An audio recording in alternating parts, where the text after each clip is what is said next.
Hello there, YouTube.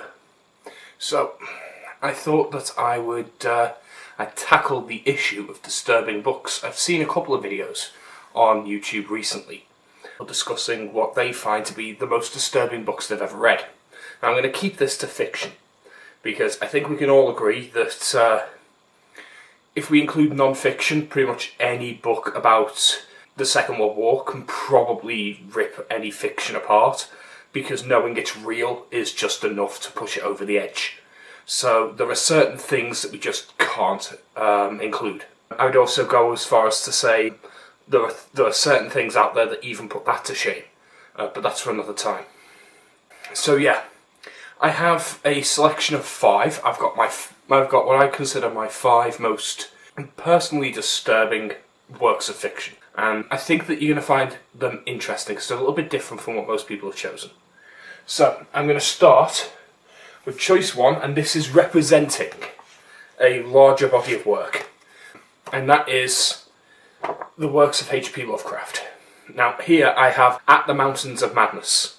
There are a lot of works by Lovecraft. The Call of Cthulhu is probably his best known, Dunwich Horror, things along those lines. And this is a tiny little novella. I don't think Lovecraft ever actually wrote anything that would be considered a novel. Everything is novella in length. And I think because they're so short, it gives you only a very small amount of information. You have to build up the rest in your imagination, and that's what makes Lovecraft's writings so evocative. It leaves so much to the imagination. This was the beginning of cosmic horror, and probably one of the single most influential forms of horror writing there is. I have the complete works of H.P. Lovecraft as one of my leatherbounds on my desk over there, which you'll have seen in the background of some of the shots that I did when I was sitting on my sofa. And Lovecraft is a writer that, despite the fact that all of his writings can be bound into a single book, he has managed to reach out further than people who have written hundreds times more, millions of words.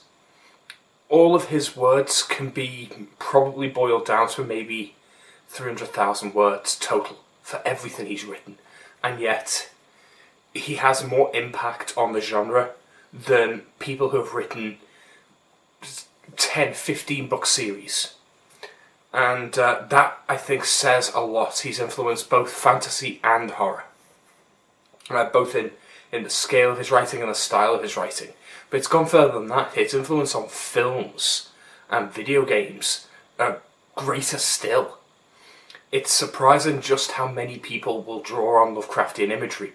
Things like the Alien films and Bloodborne, the video game, are 2 of the most obvious examples. I think it's very easy to see where the Lovecraftian imagery comes in: the eye, the tentacle, teeth, mouths, body horror in general. They are very much the essence of the visual elements of Lovecraft, but the other elements, the sanity, the whispering in your head, not sure what's real, whether or not you're in a dream or not, whether or not you're hallucinating, the slow descent into madness, that is also a very Lovecraftian element. And I don't think that anyone yet has managed to write descents into madness with a style that has surpassed Lovecraft. They have taken his style and perhaps improved on it. That I'd be willing to agree. But I don't think anyone has taken his style and made it their own. Everyone seems to still be writing in the shadow of Lovecraft. And it's so easy to get into Lovecraft that I suggest you pick one of his better known novellas and give it a read. It'll take you a day, and it's well worth it. There is a little bit of latent racism that is expected of someone writing in the 1920s. Lovecraft was not by modern standards a progressive thinker in the slightest. And it is very easy to look on his writings and put today's moral prejudices to it. I would argue what he wrote in the 1920s was perfectly normal, but I still find it uncomfortable when I read it now. I notice the latent racism in what he's writing, the latent xenophobia, and I think that it's difficult to take that out of it, because a lot of his monsters, a lot of his horror, is steeped in a fear of globalism, a fear of the unknown, of other cultures and other systems, other ways of doing things coming in and replacing your own. There was a lot of feelings of losing one's racial identity, I think, embedded in some of the species-based body horror things where someone's true identity would just be stripped away from them. And I think in some ways Lovecraft was afraid that his identity and his racial identity, his national identity, was being slowly eroded by having all these new cultures come in and meld with his, so that what was his culture is no longer recognisable as his culture. It's got elements from so many others that's become this new monster. And in a way, he was right. What differs is whether or not you consider that a good or a bad thing. I think there's arguments to be made for both, and I think that you can make those arguments without the latent racism. I think you can make arguments for cultural purity in the way you perform your rituals, your cultural identity. There is a certain sense that if you start incorporating other people's values, other people's holidays, other people's practices into your daily life, are you still living by your cultural standards, or are you living by someone else's? So there is definitely something to be said for that, and someone who decides to live as their ancestors live in their home, so long as they're not pushing that on other people, I think, good on them.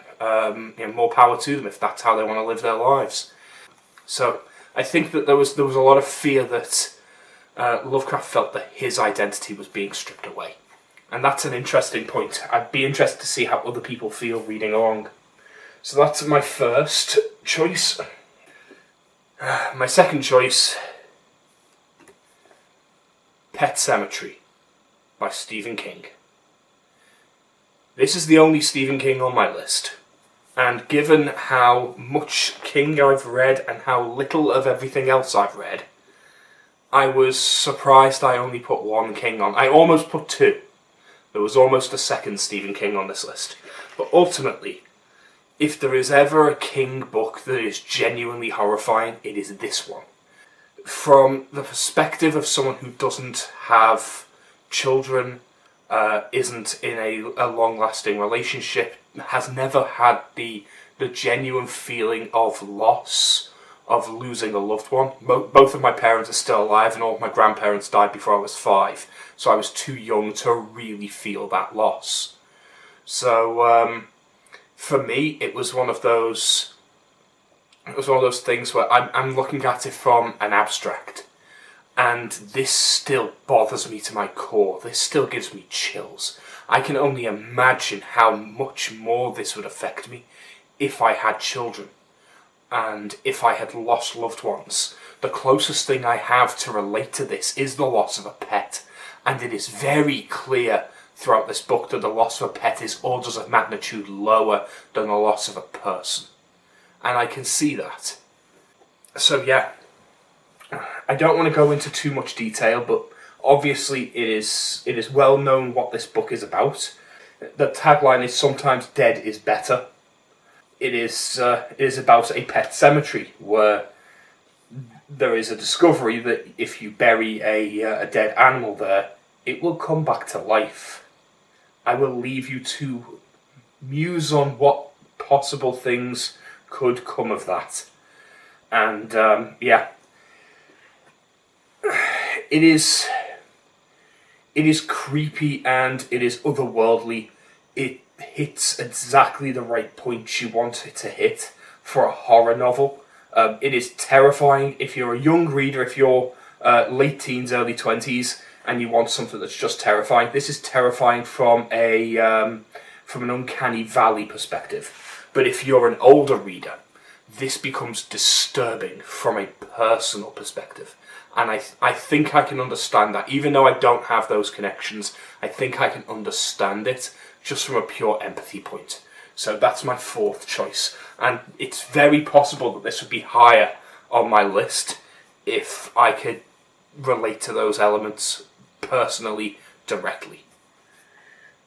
So, my third choice.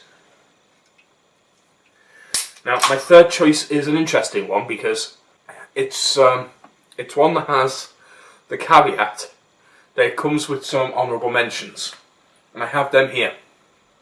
Now, these honourable mentions are books in the same area with a similar feel and tone that might appeal to different people.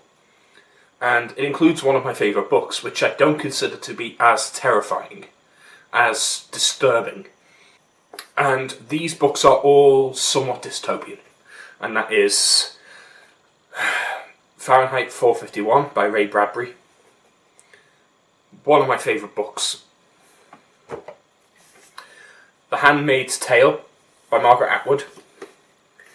And 1984 by George Orwell. Now, all three of those books have something in common, and that is that they take a look at an authoritarian society that strips away rights. They do it in very specific, overt ways, and there is pushback against it in all three books. So you can see there's a theme there. I think that a lot of people find them disturbing because they see a lot of parallels with our own world. Particularly George Orwell's 1984, which I've seen on at least 2 other lists of people's most disturbing books. So I know this one bothers people. I know this one people read and go, that's too close to real life. This is written, in the 40s or 50s? I think it was the 50s. And whilst it's set in 1984, it's not specific to a time period. It's specific to a conception of society. So it doesn't matter the year it's set. It just matters that it's set in the not too distant future. That it's a generation away at most. That's what matters. And I think people can look at this and go, we're partway there. We're partway to this imagination of what the future could have been. I disagree. I don't think 1984 is actually coming. I think 1984 has it wrong. I think we're far, far more likely to end up here. Brave New World by Aldous Huxley. This one is chilling in a whole new way, because in this book, unlike the other 3, there isn't that rebellion against it. Not in the same way. The population isn't forced. It isn't tyrannically forced into this dystopian, horrific future. It goes willingly, brainwashed and held down by their own idiocy, their own gluttony, their own desire to sit on their arse and do nothing. Be fed nutritionless food, junk media, and just sit and do nothing, think nothing, plan nothing. They subdue people in this by making them content. Not happy, just content. Just content enough that they can't be arsed. And that is terrifying. Give this a read. It is chilling. The ideas that someone writing in the 1930s could have envisioned for how media and the entertainment industry and consumerism could turn the population. And this was written before all of that was really big, before all of that was even in its infancy. And he's predicted elements of our world that there is no way he could have known. It is probably the closest to what our reality is becoming now, and the best cautionary tale that I can imagine anyone reading. Whilst Fahrenheit 451 is a personal favourite because its subject matter is one I hold closely to my heart. I hate the idea of censorship, and I hate the idea of the banning of knowledge. This bothers me on a much more primal level. This is much more disturbing because of the way that society is degenerating without anyone caring. It's not that it's a dystopia, it's that no one cares that it's a dystopia. That's what makes this so scary. My last two are books that I doubt many people on BookTube will have heard of. And I have picked two books that genuinely bother me, but I don't think anyone else has read, at least on BookTube anyway. They're never mentioned, I've never seen anyone talk about them. I've tried searching for reviews for them, I've tried searching to see if anyone else has included them. I have never seen anyone else mention either of these two novels. And they are sick in a way that will make you question humanity.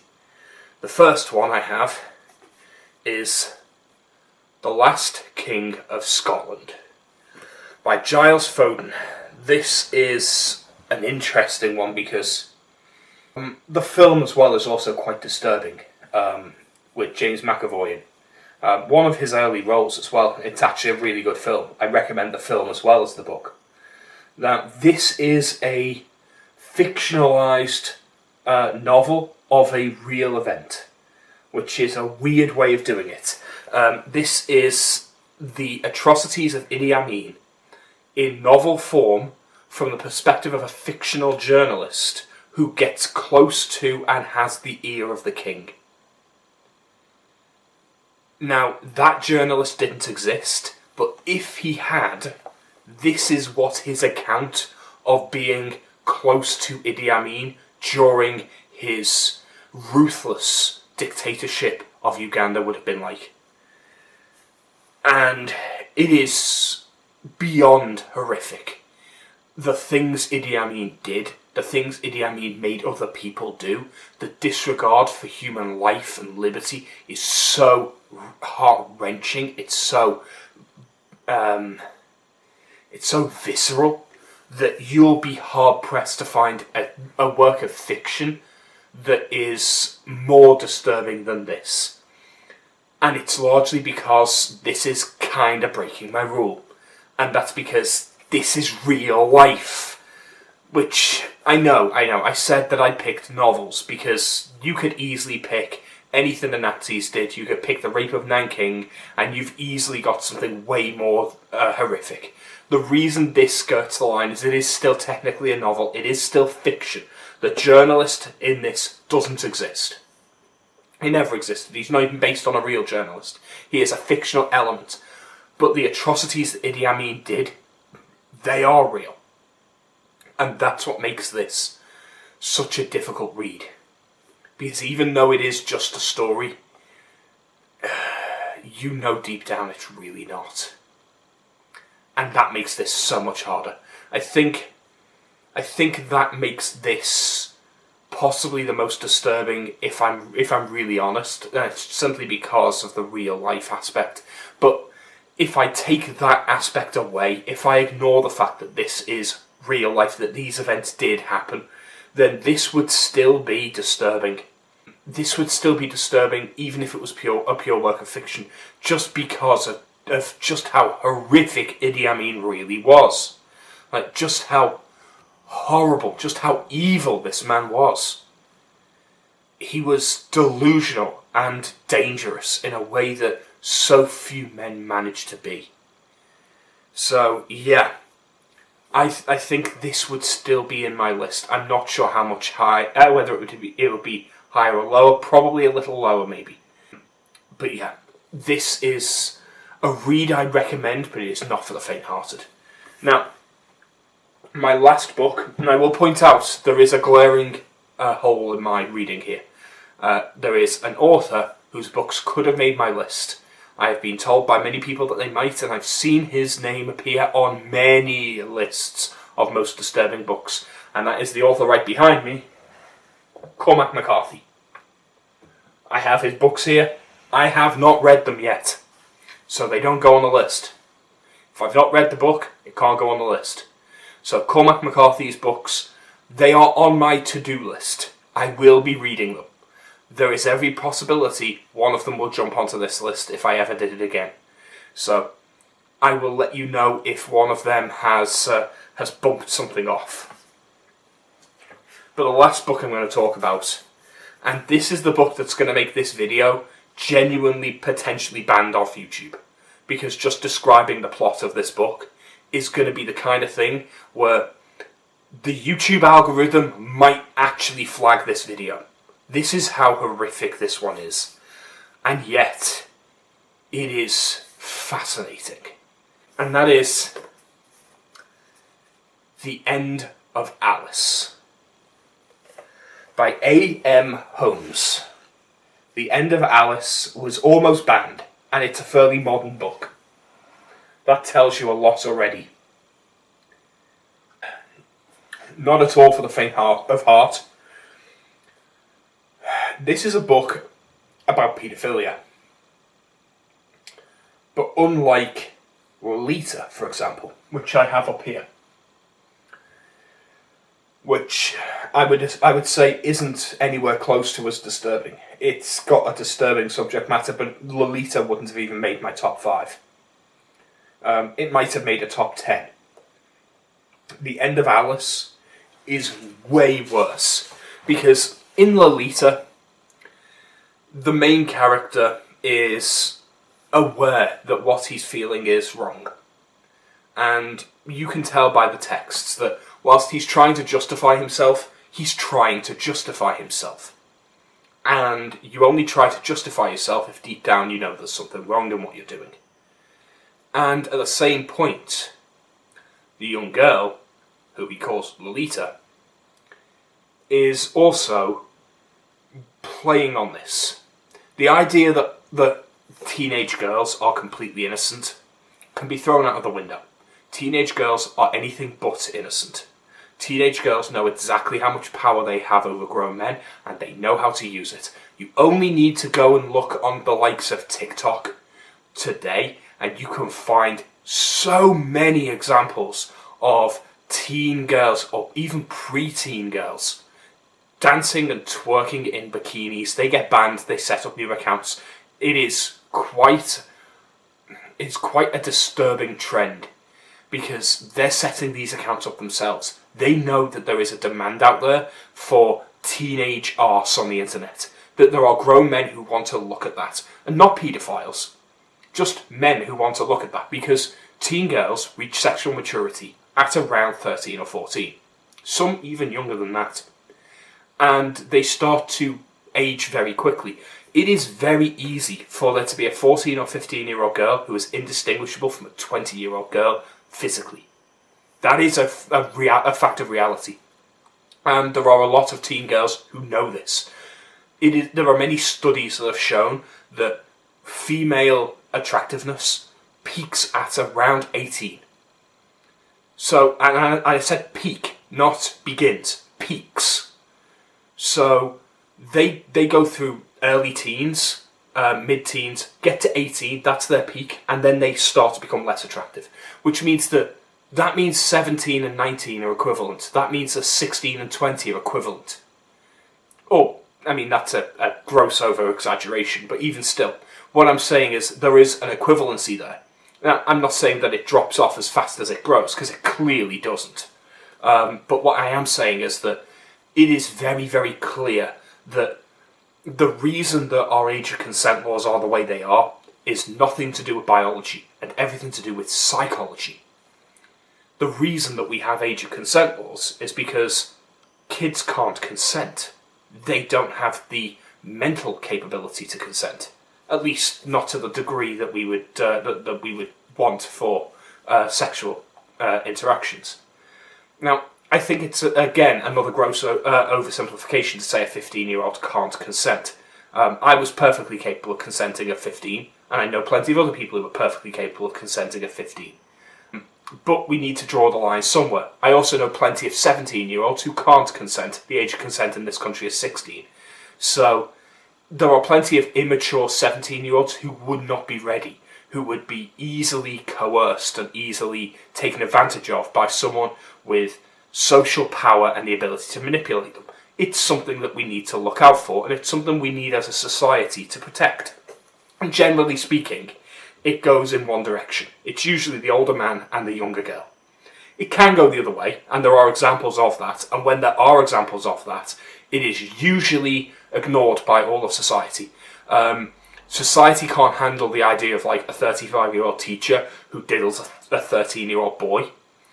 They have no way of dealing with that. Like a 35-year-old female teacher, there have been reports of that, and they go to court, and no one can visualise it, no one can imagine, no one can express disgust at that, because it just doesn't compute.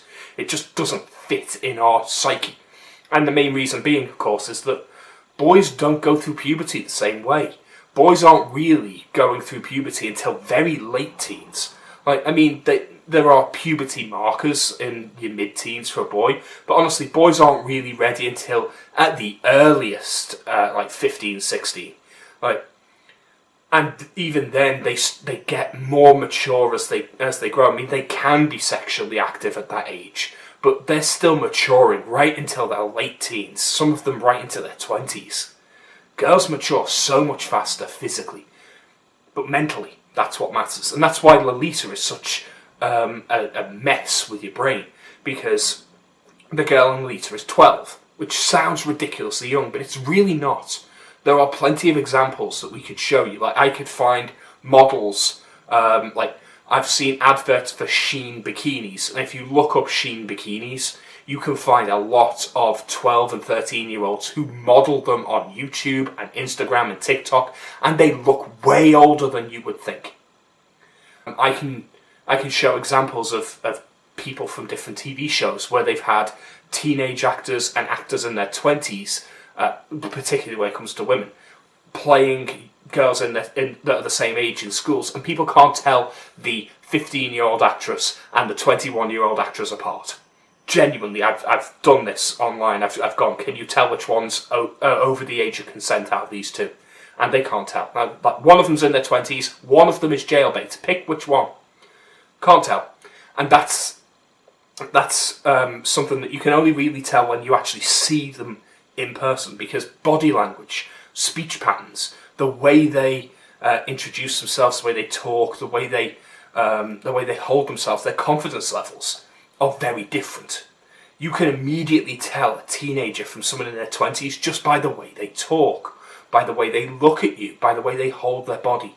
It is a maturity thing. But that doesn't stop them from manipulating men.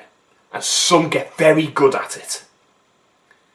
And that's where I think Lolita gets that perfect grain of realism. It's not just that the main character has a thing for little girls, because he doesn't really. It's this one girl specifically. She is described as being at least post-pubescent. So she is developing. So she has womanly features, and she acts womanly at times. She purposely acts sexual around him in order to get a reaction. She wants to feel sexy. She wants to feel provocative. This is where Lolita is so different from this book. Because in Lolita, there's at least a little bit of sympathy you can feel for the main character. You can tell that he's struggling with a desire that... You can tell that he... Is the motorbike finished yet? You can tell that he's struggling with a desire that he knows is wrong. That he's crossed wires in his brain, and he needs to realise that whilst she may have a developing body and she may be acting in a provocative manner, that inside that head is a child still. That she's still going to have childish thoughts and childish sensibilities, and he needs to pull back. And he knows that deep down, and that's why you can still have a little bit of sympathy, because he's trying to break away from that. And he gives in, and he fails. He fails a test of morality. That's what the whole point of that book is. It's a failure of a test of morality. And then he gets taken advantage of by her. So there is... Lolita, by the way, is a fantastic book. I strongly recommend people read it. It's fantastic. You can spend so long analysing that text. It has so many different layers. And I think that those who analyse it as nothing more than predator takes advantage of little girl are completely missing the point, missing the levels of meta plot built into it that's designed to describe the levels of manipulation that are available to different people and the way social dynamics change. So the whole point is he's supposed to be the social power in that relationship, and he very quickly changes to become someone who has no social power. She has all the power over him at one point, because she realises that she can manipulate him just based on her raw sexuality, because she can project sexuality by copying the way adult women behave, and she can control them in ways that no one else can. Not only because she can, she can reach him on a sexual level, but because it has to remain secret. She can hold that over him as blackmail. She learns very quickly that she can use these two elements to basically get whatever the fuck she wants out of him, and it is masterfully written. The end of Alice is very different. How to describe this? This is the story of two paedophiles writing letters backwards and forwards to each other. One is in prison, shows no remorse for what he's done. He is a child molester who has molested and murdered multiple victims. He goes out of his way to make it seem like everything he did was normal, as if nothing he did was breaking any real taboo. And the second person is a 19-year-old girl who has paedophilic tendencies towards the little boys, which is not the norm by a long way. She writes to the guy in prison, and as they're writing backwards and forwards, they're developing a shared language, as it were, and they start to share little secrets between each other. They start to share tactics, and the guy in prison effectively trains and teaches the young girl. I say the young girl, the young woman, how to groom and control children. And through those letters and through those communications, they plan to take control over a young boy and molest him. And it is disgusting. The whole point of this book is it is written from the perspective of those paedophiles, which means that you get the inside track on how they think, how they justify themselves. They feel no remorse. It is scary. Genuinely scary. Reading this, it's sickening as they laugh, joke, and mock these horrible things that they're planning. The guy in prison, he takes the things he's done and he's so blasé about them that it makes your skin crawl. This is the single most disturbing book I've ever read, by quite a long way, I think, for a work of fiction. If this was real, I don't think I'd be able to handle it. There are moments in this book that will make you want to throw it across the room. There are moments in this book that will make you so sick that you will question whether or not the writer has something wrong with him. Because you'll read this and you'll go, how the fuck did you think of that? Like, you'll question deep questions about this writing, but at the same point, you should take a step back and you should think about it. Because what this book is a deconstruction of morality. What this book is someone saying, what if you did not view this as wrong? What if you viewed this as perfectly normal, and you were talking to someone else who also viewed it as perfectly normal? That's hard to take. It's It's hard to take, it's shocking, it's disturbing. You won't be able to look in a bathtub again. I'll tell you that much.